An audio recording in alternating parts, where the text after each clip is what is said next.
بادشاہ جو سلطنت میں اعلان کرواتے ہیں کہ آنے والے وقت کا بادشاہ ان کی اپنی سلطنت کا ایک بچہ ہوگا۔ اب وہ کرتے کیا ہیں کہ وہ سلطنت میں کمپٹیشنز کرواتے ہیں تاکہ وہ ان بچوں کو سلیکٹ کر سکیں جن میں سے وہ ایک بادشاہ بنے گا۔ اب ہوتا کیا ہے کہ ساری سلطنت میں کمپٹیشنز شروع ہو جاتے ہیں۔ ان میں سے ٹاپ 6 بچے جو سلیکٹ کیے جاتے ہیں کہ ان میں سے ایک بچہ بادشاہ بنے گا۔ اب ان 6 بچوں کو بادشاہ کے سامنے پیش ہونا ہوتا ہے۔ اب جب وہ بادشاہ کے سامنے جاتے ہیں تو بادشاہ کیا کرتے ہیں کہ انہیں ایک پلیٹ دیتے ہیں جن میں کچھ بیج ہوتے ہیں۔ بادشاہ ان بچوں کو کہتے ہیں کہ اب اس بیج کو تم لوگوں نے اگانا ہے اور 6 مہینے کے اندر اندر اس میں سے جو پودا بنے گا وہ تمہیں یہاں لانا ہے، اور جو بچہ سب سے پیارا اور خوبصورت پودا لے کر آئے گا اسے سلطنت کا بادشاہ بنا دیا جائے گا۔ اب بچے بڑے ایکسائٹڈ ہوتے ہیں کہ ہم اس بیج کی دیکھ بھال کریں گے، اس سے پودا بنے گا اور پھر بادشاہ ہم سے خوش ہو کے ہمیں اگلا بادشاہ بنا دیں گے۔ اب 6 کے 6 بچے اپنے گھروں کو چلے جاتے ہیں۔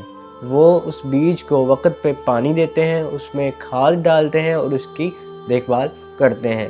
اب ہوتا کیا ہے کہ جیسے جیسے وقت گزرتا ہے بیج میں سے جو ہے وہ پودے بننا شروع ہو جاتے ہیں۔ اب وقت گزرتا جاتا ہے، وہ پودے بڑے ہونے شروع ہو جاتے ہیں، اب ان میں سے پھول نکلنا شروع ہو جاتے ہیں۔ اب ان 6 بچوں میں سے ایک بچہ جس کا نام سلیم ہوتا ہے، اس کے بیج میں سے کوئی پودا نہیں نکلتا۔ اب وہ پریشان ہو جاتا ہے کہ مجھ سے کیا غلطی ہوگی جو میرے بیج میں سے پودا نہیں نکل رہا۔ وہ اتنی کیئر کرتا ہے اپنے بیج کی، اسے پانی دیتا ہے، اس کی دیکھ بھال کرتا ہے، لیکن اس میں سے پودا نہیں نکلتا۔ اب جو اس کے دوست ہوتے ہیں وہ اس کا مذاق اڑانے لگ جاتے ہیں کہ اب وہ بادشاہ نہیں بن سکتا۔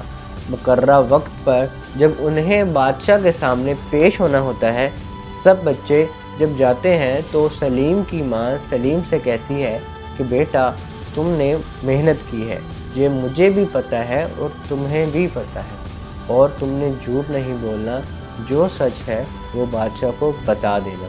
یہ کہہ کر سلیم کی امی سلیم کو گھر سے روانہ کر دیتی ہے۔ اب مقررہ وقت پہ جب وہ بادشاہ کے سامنے پیش ہوتے ہیں، اب ہوتا کیا ہے کہ ہر بچہ اپنے اپنے پودے لے کر آ جاتے ہیں۔ پودے اتنے خوبصورت اور شاہانہ ہوتے ہیں اور ان میں سے اتنی خوشبو آ رہی ہوتی ہے کہ پورا دربار اس خوشبو سے بھر جاتا ہے۔ اب بادشاہ اپنے تخت سے اترتے ہیں اور بچوں کی طرف جاتے ہیں۔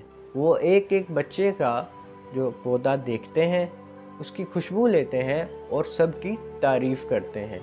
اب جب وہ سلیم کے پاس جاتے ہیں تو سلیم کے پاس کوئی پودا نہیں ہوتا۔ وہ سلیم سے پوچھتے ہیں کہ بیٹا تم کوئی پودا کیوں نہیں لے کر آئے؟ تو سلیم ان سے کہتا ہے کہ بادشاہ سلامت، پتہ نہیں مجھ سے کیا غلطی ہو گئی، میں نے تو اتنی کیئر کی، اتنا اسے پانی ڈالا، لیکن میری انتھک کوششوں کے باوجود اس بیج میں سے کوئی پودا نہیں نکلا، آپ بتائیں میں کیا کرتا؟ تو بادشاہ ہلکا سا مسکرا کر واپس اپنے تخت پر جا کر بیٹھ جاتے ہیں۔ بادشاہ کہتے ہیں کہ آپ لوگوں کو جو میں نے بیج دیا تھا وہ ایسا بیج تھا جس میں سے کوئی پودا نہیں نکلنا تھا۔ اب جس بیج میں سے کوئی پودا نکلنا ہی نہیں تھا تو آپ سب یہ پودے لے کر کہاں سے آ گئے؟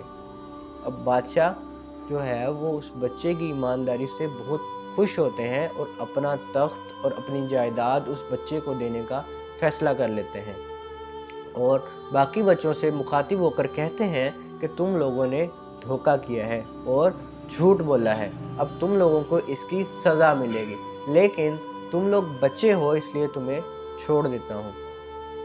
That's is the power of truth۔ اس بچے نے جو ہے وہ سچ بولا اور وہ کامیاب ہو گیا اور اسے ایک سلطنت مل گئی۔ سچ میں بڑی طاقت ہوتی ہے۔